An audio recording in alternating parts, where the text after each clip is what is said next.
Ölkədə və dünyada baş verən ən son hadisələrdən xəbərdar olmaq üçün videonu bəyənib, kanala abunə olub, bizə dəstək ola bilərsiniz.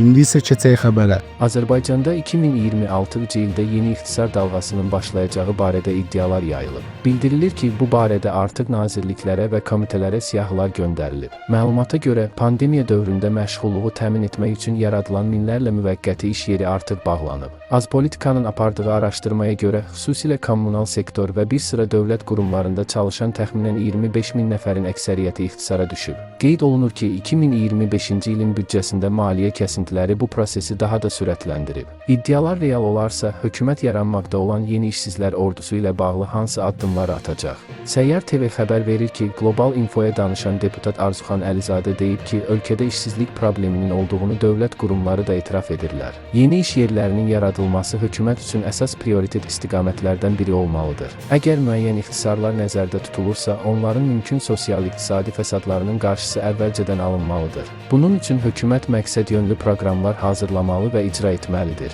Yeni işsizlər ordusunun formalaşması təbii ki, arzu olunan mənzərə deyil. Buna görə də ilk növbədə kiçik və orta sahibkarlıq subyektlərinin fəaliyyəti stimullaşdırılmalıdır. Sahibkarlara və iş adamlarına vergi və inzibati güzəştlər təqdim edilməklə yeni iş yerlərinin açılması üçün şərait yaradılmalıdır. Deputat qeyd edib ki, məşğulluğun təmin edilməsi yalnız dövlətin üzərinə düşən məsuliyyət olmamalıdır. Bu prosesə özəl sektor da fəal şəkildə cəlb edilməli, sahibkarlıq subyektlərinə əlavə imkanlar və imtiyazlar verilməlidir. Məsələn, yeni iş yerləri açan sahibkarlara müəyyən müddətə vergi güzəştləri tətbiq oluna və bu istiqamətdə əlavə dəstək mexanizmləri yaradıla bilər. Belə addımlar atıldığı təqdirdə işsizlik probleminin qarşısını qismən almaq mümkündür. Bu fonda hökumətin üzərinə böyük məsuliyyət düşür. Xüsusilə gənclərin məşğulluğu təmin olunmalıdır. Çünki işsizlik bir çox sosial problemlərin yaranmasına səbəb ola bilər. O cümlədən zərərli vərdişlərin yayılması və qanunazidd davranışların artması riskini yüksəldir. Bu səbəbdən gənclərin işlə təminatı məsələsinə xüsusi diqqət ayrılmalı, dövlətlə yanaşı, sahibkarlar və kommersiya qurumları da bu prosesdə aktiv iştirak etməlidirlər. Hökumət isə sahibkarlıq subyektlərinə daha geniş imkanlar yaradaraq, onların yeni iş yerlərinin açılmasında maraqlı olmasını stimullaşdırmalıdır. İqtisadçı Natiq Cəfərli isə bildirib ki, dövlət büdcəsində qənaət rejiminin tətbiq edilməsi bir neçə dəfə gündəmə gətirilib.